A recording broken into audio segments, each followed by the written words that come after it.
Assalamualaikum warahmatullahi wabarakatuh. Alhamdulillahi rabbil alamin. Wabihi nasta'inu ala umuri dunya wad din. Wassalatu wassalam ala ashrafil anbiya'i wal mursalin. Sayyidina wa habibina wa syafi'ina wa qurrati a'yunina Muhammadin sallallahu alaihi wa ala alihi wa sahbihi wa sallam. Subhanaka la ilma lana illa ma 'allamtana innaka antal alimul hakim. Rabbi zidna ilma warzuqna fahman. Amin ya rabbal alamin. Allahumma inna nas'aluka ilman ladunni wal mashraba safiyan haniya wa hab ya ghani. Allahumma inna nas'aluka ilman ladunni wal mashraba safiyan haniya wa hab ya ghani. Allahumma inna nas'aluka ilman ladunni wal mashraba safiyan haniya wa hab ya ghani. Alhamdulillah, thumma alhamdulillah. Limpahan syukur bersama mari kita panjatkan kehadirat Allah Subhanahu wa taala. Alhamdulillah kembali membersamai kita bersama di sini. Mudah-mudahan insyaallah semua yang hadir yang telah memanjatkan doa-doanya diiringi dengan membaca burdah al-madih. Insyaallah mudah-mudahan berkat wasilah Al-Imam Al-Busiri dan juga tentunya syafaat Nabi kita Muhammad sallallahu alaihi wasallam. Mudah-mudahan Allah ijabah doa-doa kita semua. Allah sembuhkan yang sakit di antara kita. Allah berikan kemudahan di setiap urusan kita. Dan mudah-mudahan tentu harapannya Allah gugurkan dosa-dosa kita. InsyaAllah amin ya rabbal alamin. Karena setiap manusia itu seperti yang Nabi katakan, al-insan mahallul khata' wan nisyan. Manusia itu tempatnya salah juga tempatnya lupa. Emang dasaran. Dasarnya manusia itu banyak salahnya, banyak lupanya. Jadi kadang-kadang kita ini kalau merasa selaku manusia tetapi kalau ditegur salah dia enggak terima, berarti dia udah lupa unsur sejatinya. Dia sudah lupa dasar dirinya. Karena Nabi sendiri yang bilang, al-insan mahallul khata' wan nisyan. Manusia itu tempatnya salah, tempatnya lupa. Jadi kalau ada orang ngingetin kita untuk lupanya kita, sejatinya kita tuh nggak perlu tersinggung. Kenapa? Karena emang dasar kita ini manusia memang punya sifat lupa. Sama gitu juga. Kalau ada orang ngasih tahu kita kesalahan kita, ngingetin kita kesalahan kita, sejatinya kita tuh nggak perlu repot-repot ngebela diri. Saya nggak salah, saya nggak ini, saya nggak itu. Udah kalau emang ada orang ingetin kita kalau kita salah, terima aja. Emang dasar unsurnya manusia tuh banyak salahnya. Banyak salahnya. Oleh karena itu kita menyikapi hadis ini bagi kita semua tuh perlu merenung. Bahwa berarti tidak mereka, tidak kita. Sama-sama punya banyak salah, sama-sama punya banyak lupa. Boleh jadi hari ini mereka lupa sama kita, ada waktunya kamu lupa sama mereka. Boleh jadi hari ini mereka salah sama kita, ada waktunya besok kamulah yang berbuat salah sama mereka. Jadi kita ini nggak akan luput dari itu. Tapi PR-nya kita, jika mereka yang lupa, maafkan. Jika mereka yang salah, relakan. Tapi jangan sampai kamu si pelakunya yang selalu berbuat salah. Jangan sampai kamu pelakunya yang selalu melupakan mereka. Itu yang dijaga. Jangan sampai. Nah, Ustazah, disakitin orang tuh rasanya nggak enak. Rasanya nggak enak. Emang siapa bilang? Jangankan disakitin orang, dicubit orang aja nggak enak. Jangan hati kita yang disakitin ya. Dicubit aja nih, tangan kita dicubit, tangan kita ditepok. Rasanya tuh nggak enak. Rasanya nggak enak. Wajar nggak sih kalau kita ngerasain sakit? Ya wajar. Rasanya tuh, waduh luar biasa Ustazah. Sakitnya tuh di sini kayak lagu. Kayak lagu ya, sakitnya tuh di sini. Makanya ada tips biar kita tuh nggak gampang merasakan sakit atas perilaku orang kepada kita. Tips ini bisa diamalin, bisa dipakai, bisa diterapin kepada siapapun yang merasa dirinya itu mudah merasa tersakiti. Dikit-dikit gampang tersakiti, dikit-dikit ngerasa tersinggung. Ini tipsnya nih bagi siapapun kamu yang ingin tidak mudah merasa tersakiti, maka kuncinya adalah jangan pernah merasa kamu istimewa bagi siapapun. Itu tipsnya. Jangan pernah merasa kamu tuh istimewa bagi siapapun. Kita tidak butuh orang mengistimewakan kita, cukup diri kita sendiri aja istimewain diri kita sendiri. Karena selagi kita merasa istimewa di sisi mereka, saat mereka melakukan sesuatu yang tidak berkenaan di hati, yang sakit itu bukan mereka tapi kita. Jadi gak usah nganggep kita berarti untuk mereka, tapi cukup dirimu sendiri menganggap bahwa kamu adalah seseorang yang berarti. Saya ini berarti, saya ini berharga. Boleh Ustaz ngomong gitu? Ya boleh, itu kan afirmasi buat diri sendiri. Tapi kalau kita udah mulai ngerasa kayaknya tuh orang demen ya sama saya. Kayaknya tuh orang nyaman tuh sama saya. Kayaknya tuh orang tuh kayaknya asik tuh curhat sama saya. Kayaknya tuh orang tuh nyaman tuh jalan sama saya. Kalau udah mulai ngerasa begitu, siap-siaplah merasa sakit hati. Siap-siaplah kamu merasa kecewa. Kenapa? Karena rasa percaya dirimu itu terhadap mereka seolah yang menghargaimu itu bisa berpotensi mengecewakanmu di suatu hari nanti. Jadi kalau kunciannya kita nggak merasa istimewa bagi siapapun, jadi hari ini tuh mau diajak nggak diajak, mau diceritain nggak diceritain, mau diingat atau dilupain, bagi kita biasa-biasa aja. Karena emang kita siapa, apa-apa mesti diceritain sama kita. Emang kita siapa, apa-apa kalau mau ngapa-ngapain ngajak-ngajak kita. Kan gitu kan? Emang kita siapa, apa-apaan mesti izin sama kita. Oh, aduh, repot ini orang hidup kayak gini. Ya, udah kayak ngerasa dia yang semua tekan tanda tangan buat ngizinin. Jauh-jauh tuh dari sifat kayak gitu. Jadi kunciannya kalau mau jangan tersakiti, mau tidak tersakiti itu bukan orang nggak nyakitin kita. Tapi kita sendiri yang beri batas. Agar hati ini gak gampang disakitin.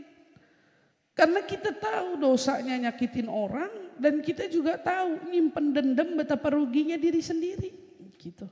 Nyimpen sakit hati di hati itu betapa ruginya diri kita sendiri.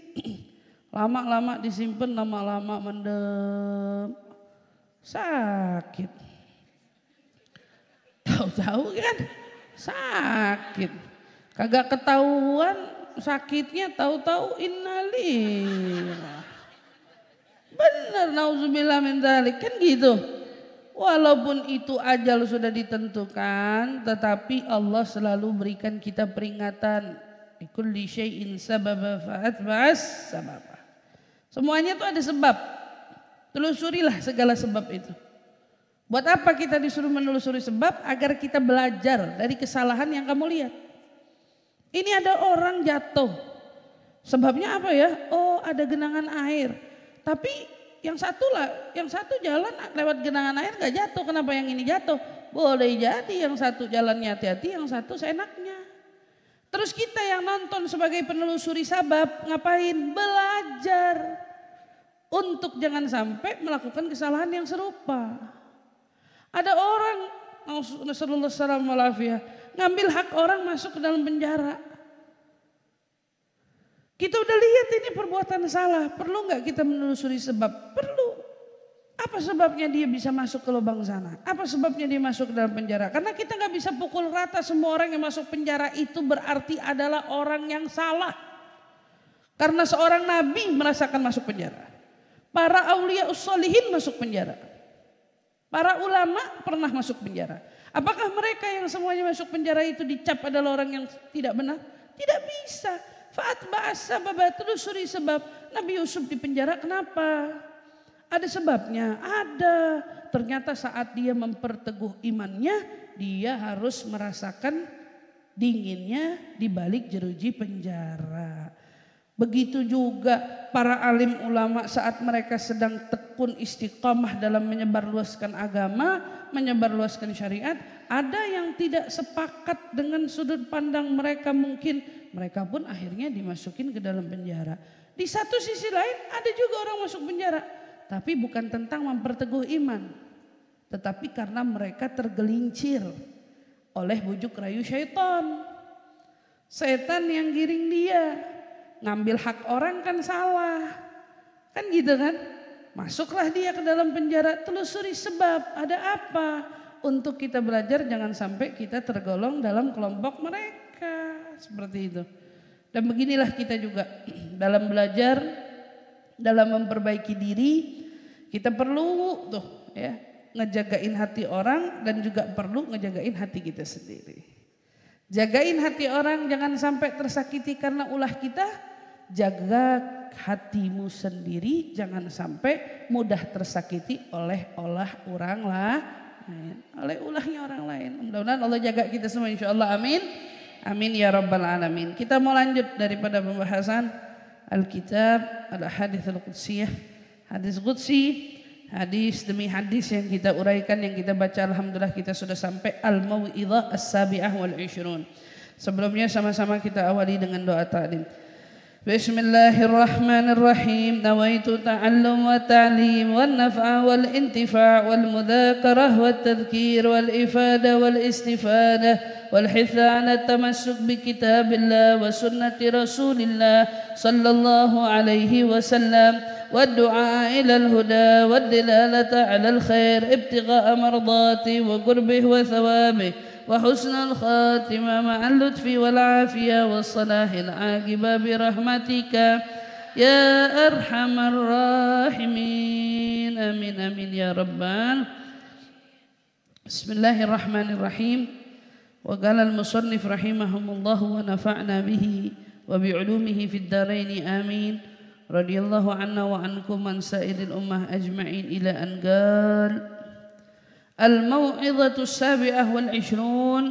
يقول الله تعالى يا ابن آدم كيف تعصون وأنتم تجزعون من حر الشمس وجهنم لها 7 طبقات فيها نيران يأكل بعضها بعضا في كل طبقة منها 70,000 شعب من النار في كل شعب 70,000 dar. Benar hadis mau'izahnya sabi'ah wal 20, 27. Nasihat ke-27, halamannya takut beda. 65 kalau buku yang itu, buku apa itu? 65. Nasihat ke-27. Nasihat ke-27.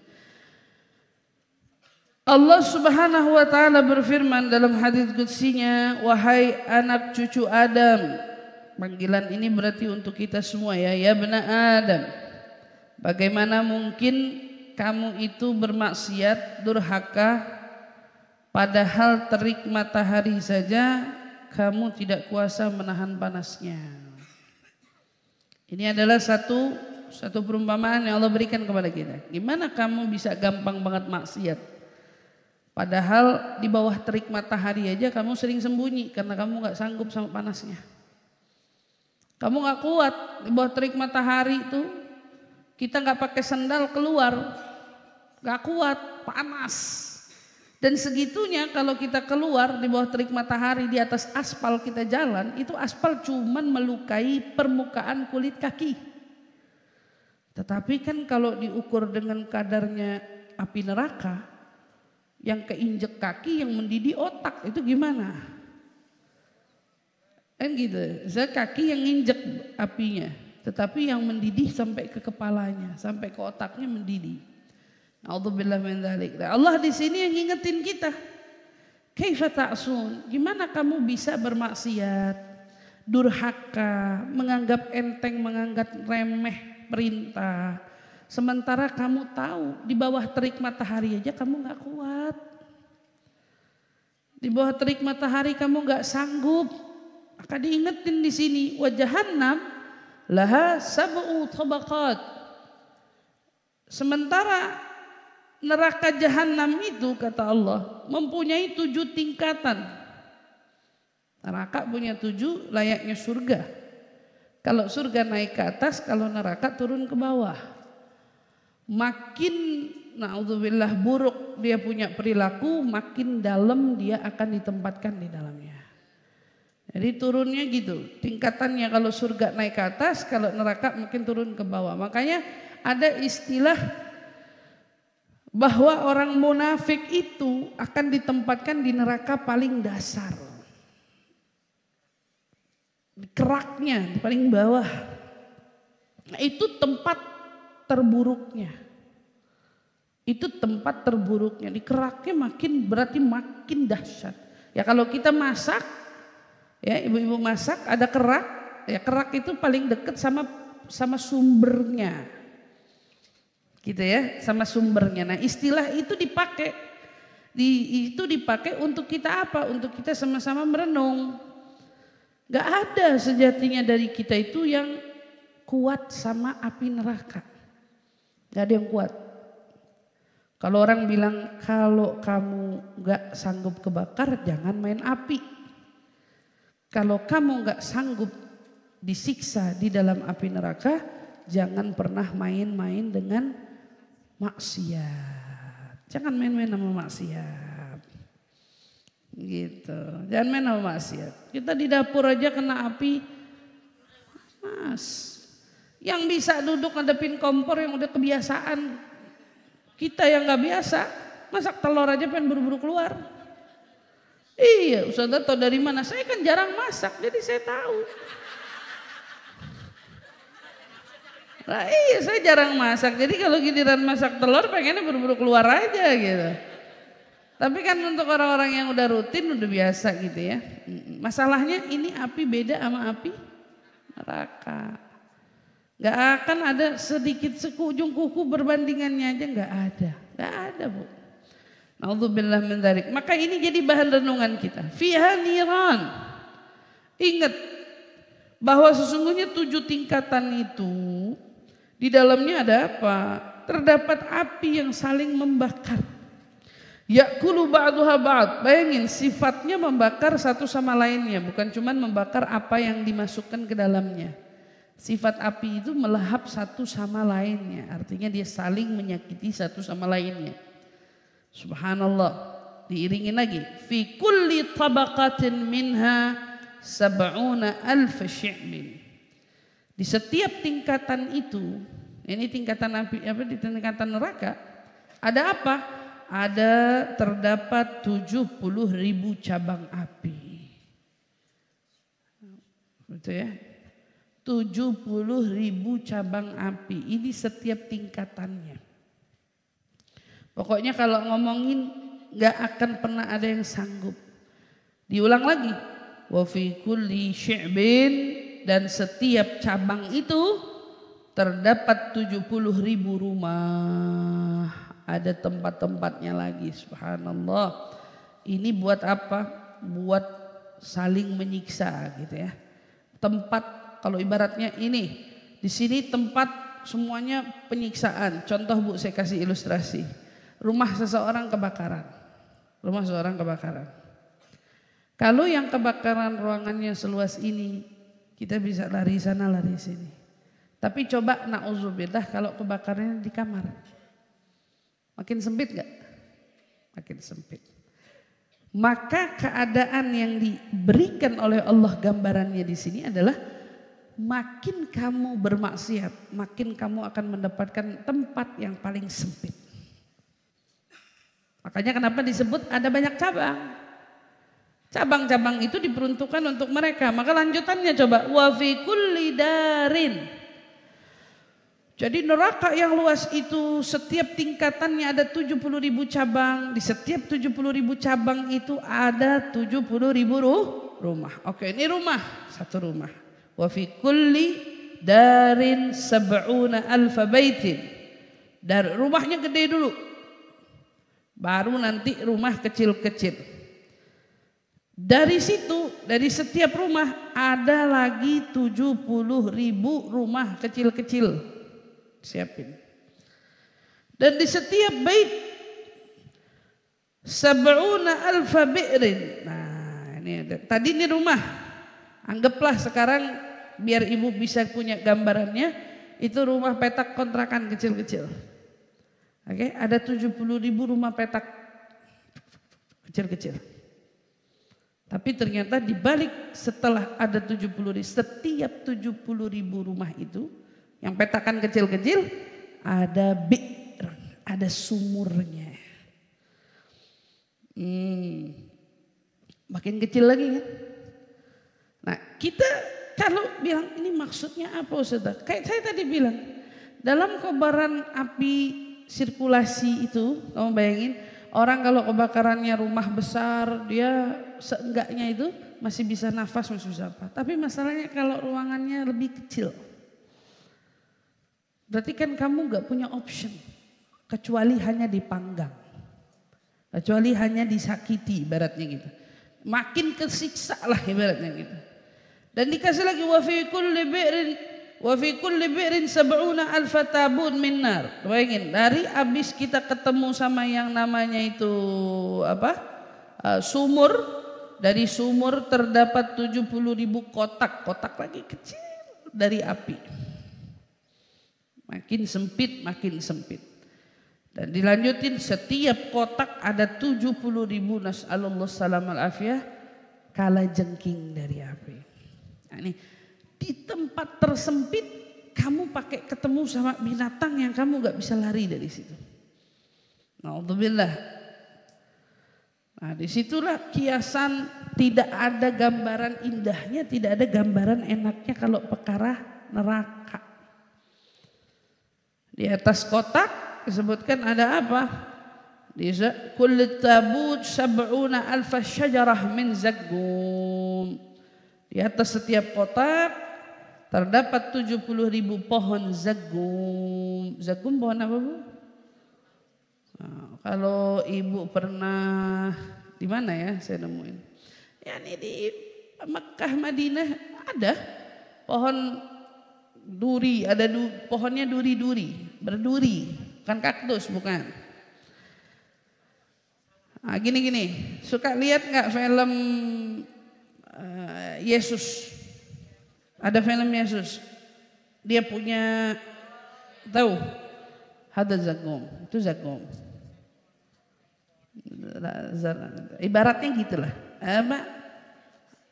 dimakan nanti zaqqum tuh jadi makanannya orang ahli nar.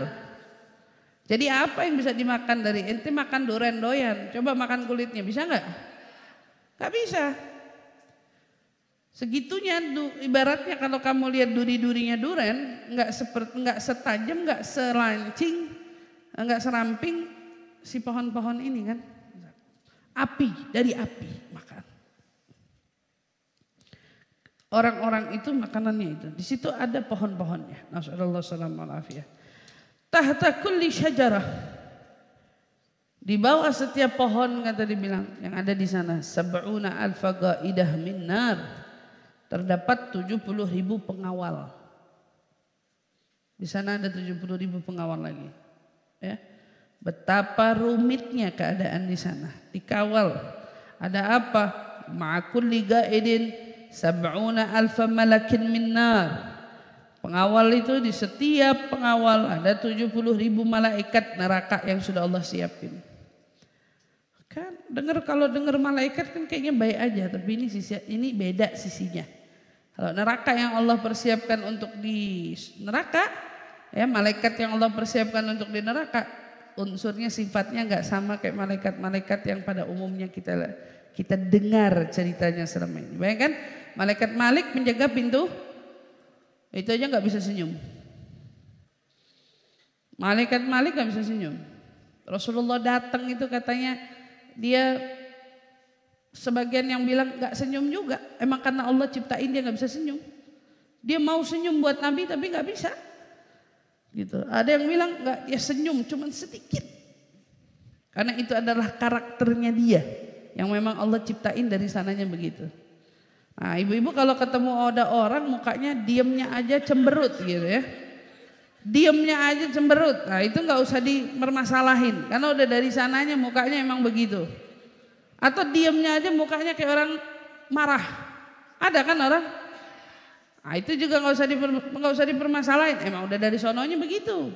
Ada orang-orang yang kayak gitu. Ada juga orang dari, tapi jarang kita ketemu ada orang kayak dari sononya mukanya nyengir mulu, ada nggak? Enggak.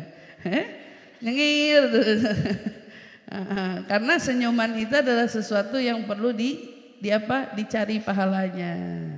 Untuk kita lawan, muka kita biasa-biasa aja, tapi begitu senyum jadi luar biasa gitu.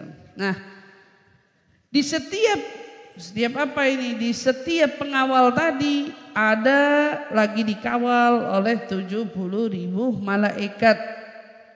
Masing-masing nanti megang apa? Wasab'una alfa thu'ban min nar. Masing-masing dikasih ada apa? Ada ular jumlahnya 70.000 juga. Ini semua yang disebut sifatnya dibuat oleh Allah dari api. Ini enggak sifatnya api semuanya. Jadi ibaratnya gini, kalau kita rumah kebakaran, kita mungkin masih bisa pegang sesuatu yang sifatnya enggak panas. Iya kan? Tapi masalahnya kemanapun kamu mau berpijak, kemanapun kamu mau menyentuh, kemanapun kamu berhadapan, di situ semuanya dari api. Semuanya api. Ya pernah dengar kebakaran di mana gitu, di satu tempat gitu, subhanallah. Kebetulan rumahnya itu dibuat dari aluminium besi semua. Jendelanya kondisinya di teralis besi. Gimana orang mau nyelamatin dirinya saat itu? Karena semuanya hadid, semuanya besi. Sifatnya besi, kalau kena api kan panas. Ya makin gak bisa dipegang dia. Nah, akhirnya na'udzubillah min dzalik, nasallallahu alaihi wasallam, seluruh penghuni rumahnya itu meninggal dunia karena gak punya sarana tempat untuk melarikan diri. Karena semuanya dikelilingi oleh jeruji. Dikelilingi oleh besi-besi gitu, gak bisa nyelamatin diri. Pintunya gak bisa, jendelanya nggak bisa, mau diketok kayak gimana, besi semua nggak bisa. Nasallallahu alaihi wasallam. Saya pernah tuh dapat berita itu, pernah nonton kejadian yang terjadi seperti itu. Nasallallahu, itu kiasannya seperti itu. Orang di mana, nauzubillah, di dalam api neraka, kamu lihat binatangnya nggak kayak kita lihat di dunia, binatangnya dari api. Gitu. Hatta kala jengkingnya ya dari api, semuanya dibuat dari api. Ularnya pun nggak kayak ular kita lihat di sini, ularnya pun dari api. Semua sifatnya begitu. Makanya kiasan seperti ini pernah menjadi pertanyaan seorang ateis yang bertanya dengan apa? Dengan kurang ajarnya kepada seorang ulama Abu Hanifah. Jadi dia nantangin, jadi di dalam forum tanya jawab disaksikan oleh semua kalangan. Imam Abu Hanifah salah satunya orang yang diminta untuk berdiskusi, berdialog antar bangsa, antar agama gitu ya saat itu ya.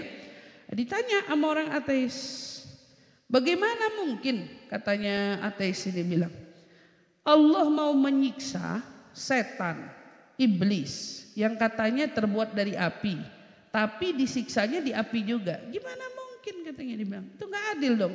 Kalau manusia disiksa di api, benar unsur kita ketemu api, kepanasan gitu. Lah tapi kalau setan yang dasarnya dari api mau disiksa di api juga, itu gimana, katanya. Sama aja nggak kesiksa dong. Kata siapa ini? Kata si orang ateis bilang. Imam Abu Hanifah deketin ateis itu, lalu kemudian sama beliau ditampar sekencang-kencangnya. Ditampar. Kaget orang semua. Ini kan bukan tentang kurang ajar, pertanyaannya bukan. Tetapi dia ingin justru memberikan jawaban ilmiahnya. Orang ateis itu kadang-kadang gak bisa dibawain dalil. Orang ateis itu kadang mesti dibawainnya jawaban dari kajian ilmiah. Nah, ulama-ulama terdahulu tuh pinternya bukan hadis-hadis doang. Pinternya bukan tentang Quran aja, tapi mereka memang manusia cerdas. Jadi semua sisi bisa dijawab. Ditampar sekencang-kencangnya, orang semua terkejut, dikira Imam Abu Hanifah tersinggung dalam pertanyaan itu, tapi enggak. Oh, ateis ini merasa, kenapa kamu tampar saya?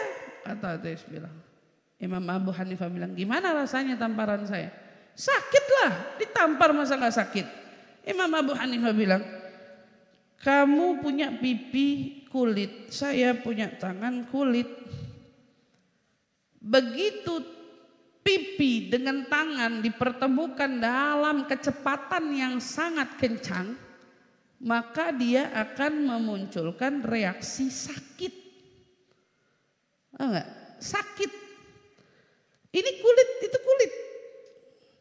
Jadi kalau kamu bayangin nanti di neraka, setan sama Allah dijeblosin ke dalam api neraka itu nggak ngerasain sakit, ya kamu salah. Kamu manusia, saya manusia aja saling tamparan, kamu berasain sakit. Saya juga yang mukul kamu kekencengan sakit, kata dia bilang. Iya dong, itu jawaban ilmiahnya. Seperti itulah istilahnya kiasan yang didapat, gitu ya. Orang di neraka itu semuanya ketemu api, ya semuanya saat sentuhannya, pukulannya, apapun itu, semuanya sakit. Semuanya itu bukannya ringan tapi menjadi sakit. Thu'ban, tula kulli thu'ban, bayangin panjangnya ular itu. Semua ular itu punya panjang sab'una alfa dhira' min nar. Bayangin ular itu panjangnya masing-masing 70.000 hasta. Nggak habis-habis, anakondanya lewat. Ular apa yang kamu pernah lihat di film besarnya kayak apa? Nggak sebanding dengan apa yang akan, na'udzubillah, yang akan para ahli nar itu saksikan di dalam api nerakanya. 70.000 hasta. Nabi Adam berapa hasta? Nabi Adam itu tingginya berapa? Nabi Adam kira 60 hasta ya. Bagian bilang Nabi Adam tingginya 60 hasta. Nabi Adam ini 70.000 hasta. Berarti panjangnya nggak tahu dari mana sampai mana itu. Satu ularnya tapi ini ada 70.000 ular. Na'udzubillah min dzalik. Sallallahu alaihi wasallam. Kemudian fi jawfi kulli thu'ban bahrun minas summil aswad. Di dalam perut ular itu terdapat lautan racun hitam. Ya kan kenapa sampai ke dasar perutnya ular dibahas? Ya ular itu ngapain? Ular ngapain? Nelen kan? Kalau dengar orang ke makan ular batok doang, ular kecil. Kalau ular size-nya anaconda ngapain? Jadi kamu tuh kalau lihat film orang barat tuh dia punya permainan ini, apa namanya, ilusinya itu belajarnya dari mana? Dari apa yang mereka tahu penyiksaan itu seperti apa di neraka. Dia bikin ular anaconda ngisep badan, dia nggak gigit, enggak, diisep, dimasukin ke dalamnya. Karena memang cara cirinya ular makan kayak gitu. Ditelan sama dia, nggak pakai proses gigit, disedot aja, tahu-tahu di perutnya, didiamin dulu di perutnya berapa lama? Udah habis, udah kelar, udah tidur dia, udah puas, dimuntahin lagi. Kan begitu biasanya. Ular makan ayam, ular nangkap apa misalnya, ditelan dulu sama dia, terus didiemin kan di perutnya. Racun tubuhnya itu yang menghancurkan organ-organ di balik tubuh makanan itu. Penyiksaannya seperti itu. Nah, kenapa kalau kamu ngapain ngomongin isi perut? Dalam perut ular itu terdapat lautan racun hitam. Iya, karena si pelaku-pelaku maksiat itu sama Allah dipersiapkan dengan sedemikian rupa. Yani nar masuk ketelan ke dalam sana, dia masuk ke dalam dan dia akan berada di dalam lautan hitam dengan penuh racunnya itu. Yani penyiksaan yang luar biasa. Tapi ingat ya, Allah tidak akan menyiksa kita di batas dari perbuatan lalai kita melebihi dari mungkin apa yang pernah kita perbuat. Enggak ada kezaliman dari yang Allah lakukan. Semuanya karena perbuatan kita sendiri. Wa ma rabbuka bidzallamin lil abid. Jadi kalau ya Allah masa gara-gara saya ngambil ini aja hukumannya kayak gini. Enggak ada ceritanya begitu. Kalaupun ada orang mengalami hukuman yang sedalam ini, itu pasti sudah menjadi perhitungan yang sangat matang dari perbuatan yang dia perbuat selama di dunia ini. Enggak ada tiba-tiba kayak misalnya kalau di sini kita nemuin ada orang malingnya ayam masuk penjara. Ada orang malingnya duit sekian triliun gak masuk penjara misalnya gitu. Di sini mungkin bisa salah mengetuk palu keadilan, tetapi di sana nggak ada. Kama tadinu, sudah apa yang kamu perbuat itu yang akan kamu peroleh. Ibaratnya gitu. Di sini orang mungkin bisa salah membela, salah menjatuhkan hukuman, bisa, namanya manusia gitu ya.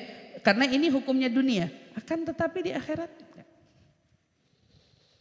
Wa ma rabbuka bidzallamin lil abid. Orang ahli nar pada saat disiksa Allah akan bertanya pada mereka, kan nanti Allah tanya, bagaimana, adakah siksaan yang kuberikan kepada kalian itu melebihi dari apa perbuatan yang kalian perbuat sama di dunia ini? Tidak ya Rabb, enggak, kau tidak zalim, kami menerima apa yang kami perbuat.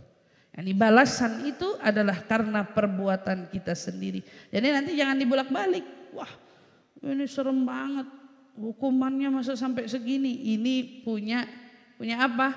Punya porsinya masing-masing. Ya. Itu kalau ngomongin ular tadi. Walikulli agrabin. Kita ngomongin kalajengkingnya. Kalau kita baca Umi Uya suka baca apa? Isra Mi'raj ya. Bagaimana tuh kiasan gigitan kalajengking? 1000 tahun nggak hilang rasa sakitnya gitu ya, 1000 tahun. Nah, karena kalajengking itu memang dilihat sama Nabi sebagai binatang yang ada di dalam neraka. Apa kalajengking itu? Wa fi kulli agrabin, disebut lagi setiap kalajengking alfadzambin. Dia punya 1000 ekor. Kalajengking kan ada ekornya. Tapi ini kalajengkingnya beda. Satu kalajengking ada 1000 ekornya. Kalajengking tuh ekornya ada racun, apa enggak? Ada racun kan? Dia punya capit di atas, tapi dia punya buntut lebih parah. Buntutnya lebih bahaya. Ya, racunnya itu ada di situ. Ini bayangin, ada 1000, tiap kalajengking ada 1000 ekornya. Ini kalajengking, gedenya kayak apa? Kenapa? Karena 1000 ekornya. Ditambah lagi tula dzambin sab'una alfa dhira'. Berarti ini kalajengking panjang ekornya itu, jadi karena ekornya ada 1000, panjang ekornya itu lagi-lagi 70.000 hasta. 70.000 hasta. Ular 70.000 hasta panjangnya, ularnya doang. Ini buntutnya. Ya, ini kalau kita simpulin berarti kalajengkingnya lebih gede dari ular. Buntutnya aja segitu. Berarti size kalajengkingnya gimana tuh? Subhanallah.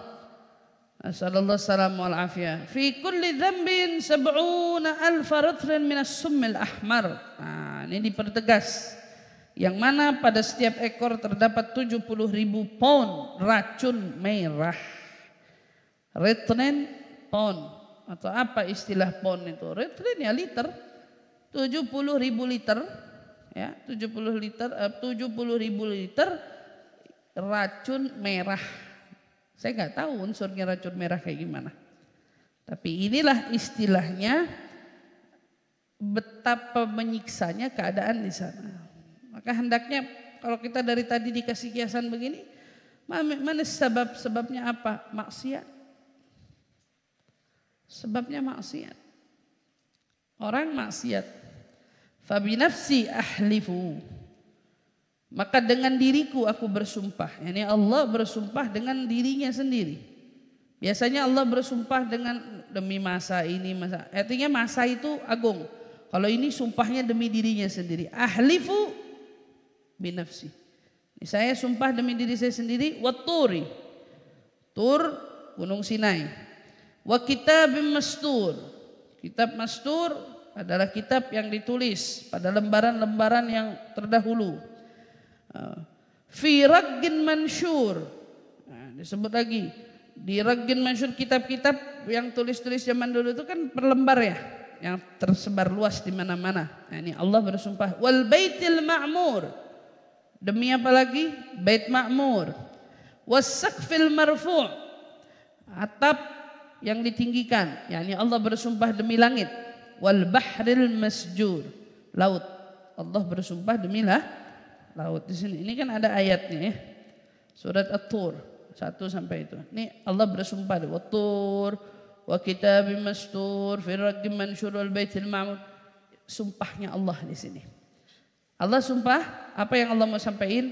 Ya bna Adam, ma khalaqtun niran illa likulli kafir.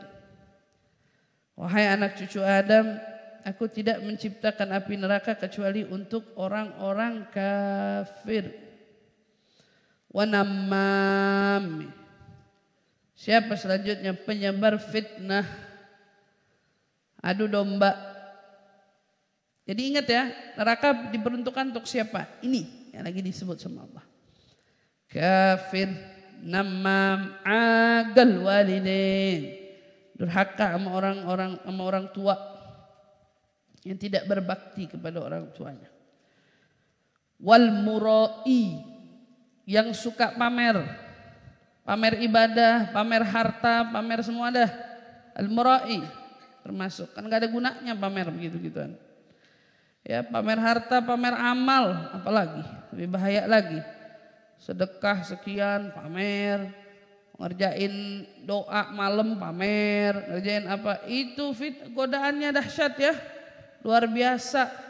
Itu hati-hati jangan sampai kita semua kejangkit, nauzubillah, penyakit-penyakit semacam itu. Jadi disediakan, kata Allah, aku sediakan itu untuk itu. Wal murai, si tukang pamer. Wa mani'uz zakah min malih. Siapa lagi? Mereka yang menolak zakat, yang gak mau bayar zakat, kata Allah, itulah saya sediakan tempat-tempat semacam itu. Wazani, para pezina. Para pezina. Sekarang zina enggak cuman antara laki perempuan. Ya. Naudzubillah. Laki-laki perempuan sama perempuan, nasallallahu salam wal afiyah.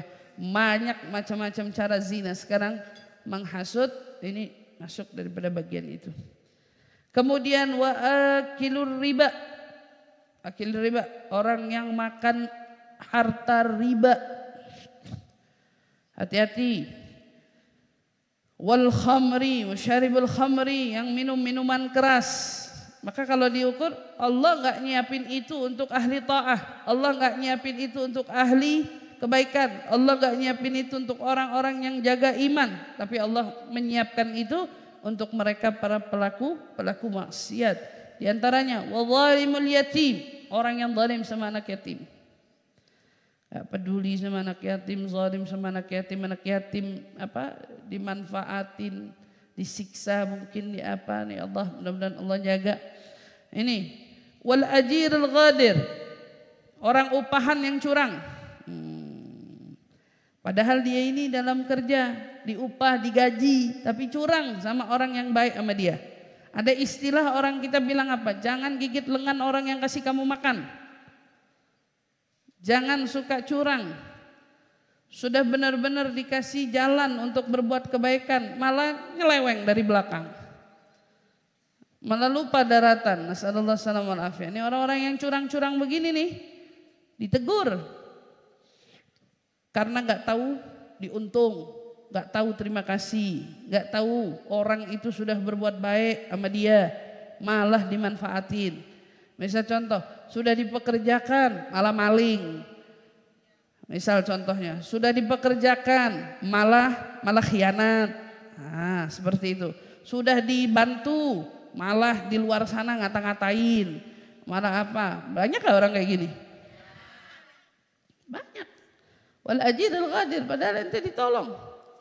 Kamu tuh ditolong tapi gak tahu terima kasih. Banyak orang kayak gitu.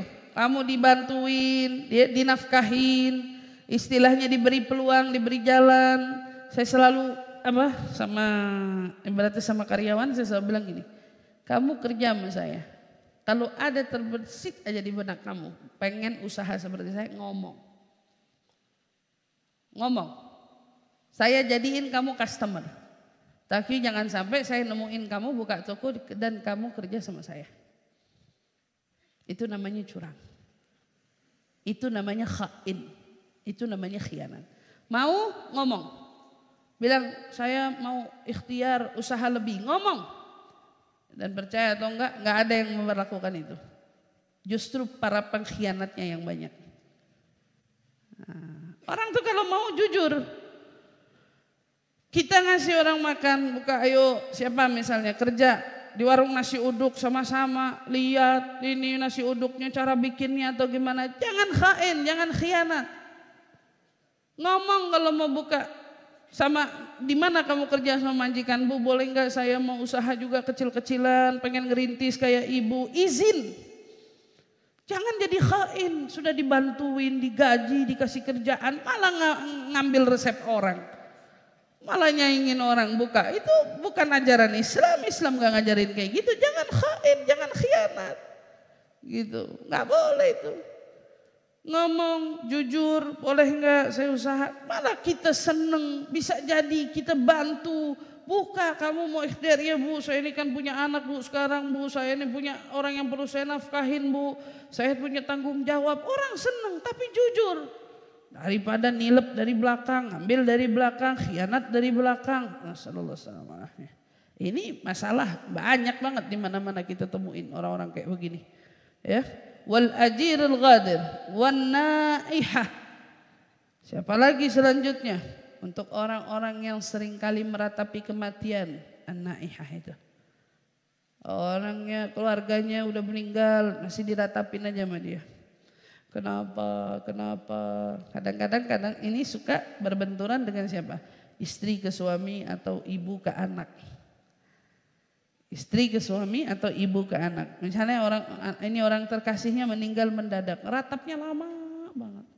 Sampai ada yang setahun, 2 tahun masih ngeratap, tiap kali ingat dadanya masih sesek. Gak ada orang yang bisa ibaratnya sebegitu senangnya menerima kewafatan seseorang, akan tetapi namanya meratap gak pernah dibenarkan. Ya, kematian. Kalau kamu nganggapnya kematian itu adalah perpisahan selama-lamanya, berarti ente ngira yang meninggal itu di surga, intinya kagak. Orang perpisahan sementara, kayak kamu punya suami kamu dinas keluar kota, ada waktunya gak kamu ketemu lagi? Ada. Kamu punya anak kamu belajar di pondok, anggapan kamu mereka di pondok, ada waktu lagi gak buat ketemu? Ada. Saat kita berbenturan dengan satu kejadian, yakni dari takdir Allah yang gak bisa kita elakkan, orang terkasih kita meninggal dunia, anggaplah kamu hanya sedang berpisah dengan jarak alammu di dunia, sementara mereka di barzakh. Ada waktu kau menyusul mereka, kembali dipertemukan dengan mereka. Hakata. Anggapannya kayak gitu, disederhanain, jangan nangis, ngeratap, ke kuburan. Itu zaman dulu orang kayak gitu. Bahkan di mana saya nemuin ya Allah, ada orang kita punya kayak kalau istilah adat ya, kayak adatnya orang kita nangis itu di pedalaman sana mana, saya lupa dah orang mana. Nangis sengaja, suara dibikin, nangisinya seminggu. Ada yang 40 hari dengan bentuk ratapan kayak gitu. Banyak orang kayak gitu. Ada, bukan gak ada. Jauhin. Kemudian selanjutnya apa? Walikulli mu'dzil jiran. Yang suka gangguin tetangga, nyakitin tetangga, ya nyinggung tetangga. Ada acara-acara tetangga deket padahal suka tegur sapa, boro-boro dikasih tahu. Boro-boro dibilangin kata tetangga, padahal kalau ada apa-apaan kan saya duluan yang nolong ya. Benar apa enggak? Lah iya, kalau ada kebakaran kira-kira, ada terjadi sesuatu yang tidak mengenakan, kan yang pasti diteriakin duluan itu sebelah kamu, tetangga kamu ya, baik depan, belakang, samping, kanan, kiri. Kita pasti minta tolong sama mereka. Gimana bisa ada orang memilih untuk tidak tegur sapa dengan tetangganya sendiri? Ustazah, kita gak gitu. Umpamanya kedapatan dianya yang begitu, tetap ihsan lil jar, berbuat baiklah dengan tetangga. Walaupun tetangganya gak gimana-gimana, seenggaknya kan gini, jika waktu datang ibaratnya gitu, ada waktunya mereka yang membutuhkan pertolongan kita, mereka yang malu sama kita. Tapi coba bayangin kalau kita yang punya isu, yang cari ribut kita, yang cari masalah kita. Begitu ada apa-apa dia yang tolongin kita. Mukamu mau ditaruh di mana? Iya kan? Mukamu mau ditaruh di mana? Kalau kamu yang bikin masalah sama mereka. Jangan, ini parkiran ribut. Naruh pot di depan. Ini batas parkiran saya. Ini aduh ya Allah luar biasa, ya. Jangan sampai kayak gitu. Naudzubillah min. Oke, illa man taba wa amana wa amila amalan salihan faulaika yubaddilullahu sayyi'atihim hasanat wa kana Allahu ghafurur rahimah. Setelah dari kita lihat si ahlu maksiat yang tadi udah disebut kafir. Kemudian siapa lagi? Orang-orang tadi yang disebutin pengadu domba, namam, durhaka sama orang tua, kemudian ria, makan harta riba, zalim sama anak yatim, zina, kemudian minum khamar, ya kan? Ini semua nih udah disebutin tadi. Illa man taba. Kalau mereka semua ini taubat, wa amana, kata Allah, dan mereka beriman, wa amila amalan salihan, kemudian mereka berbuat amal baik, mengerjakan amal soleh, faulaika, mereka tadi yang Allah sebut, yubaddilullahu sayyi'atihim hasanat. Si pelaku-pelaku ini tadi kata Allah, kalau dia taubat maka mereka adalah orang-orang yang akan kugantikan keburukannya dengan kebaikan. Yubaddilullahu sayyi'atihim hasanat wa kana Allahu ghafurur rahima. Sungguhnya Allah adalah Maha Pengampun lagi Maha Penyayang. Tuh bayangin, begitu rahmatnya Allah sama kita. Begitu cinta dan sayangnya Allah sama kita, maka dijaga. Farhamu anfusakum. Ditutup hadis ke sini, farhamu anfusakum ya ibadi. Maka oleh karena itu berbelas kasihlah kamu pada dirimu sendiri.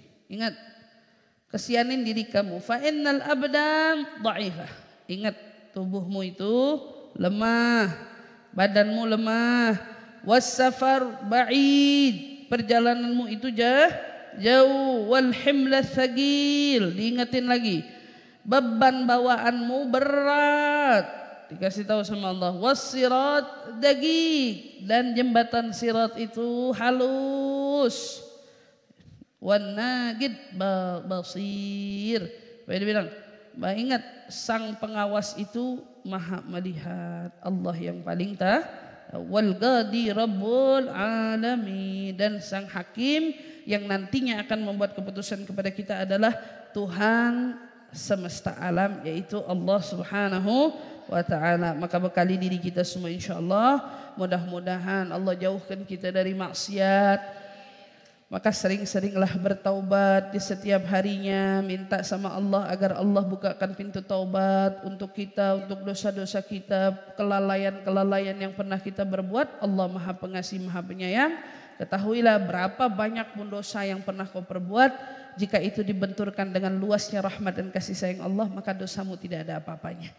Tapi kita beruntung, kita punya Tuhan Allah, kita punya Rabbul Alamin, Tuhan semesta alam, kita punya Allah yang Maha Pengasih, Maha Penyayang. Ayo kalau sadar punya salah, segeralah taubat. Segeralah perbaiki diri, segeralah benahi diri, insyaallah Allah jaga kita semua. Ya Allah biha, ya Allah biha, ya Allah bihusnil. Ya Allah biha, ya Allah biha, ya Allah bihusnil. Ya Allah biha, ya Allah biha, ya Allah bihusnil khatimah. Ya Allah wafatkan kita semua husnul khatimah. Ya, bukakan pintu taubat untuk kita semua, untuk kesalahan-kesalahan kita, untuk dosa-dosa kita, untuk maksiat-maksiat kita.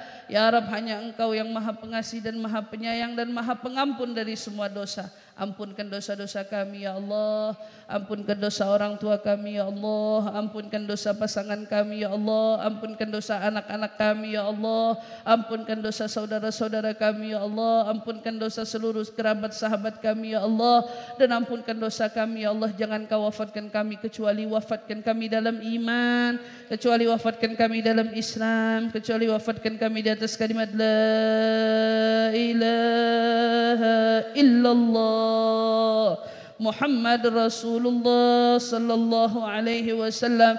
Ya Rabb, dengannya hidupkan kami, ya Rabb, dengannya wafatkan kami, ya Rabb, dengannya kumpulkan kami bersama seluruh ahli la ilaha illallah. Mudah-mudahan Bu Is beserta segenap keluarga Allah Subhanahu wa taala panjangkan umur, Allah sehatkan badan, Allah berkahi rumah tangga, berkahi majelis ilmu, berkahi usaha, berkahi anak, keluarga, keturunan. Mudah-mudahan semua dijaga oleh Allah Subhanahu wa taala. Amin amin ya rabbal alamin. Dan kita bacakan suratul Fatihah untuk yang meninggal dunia.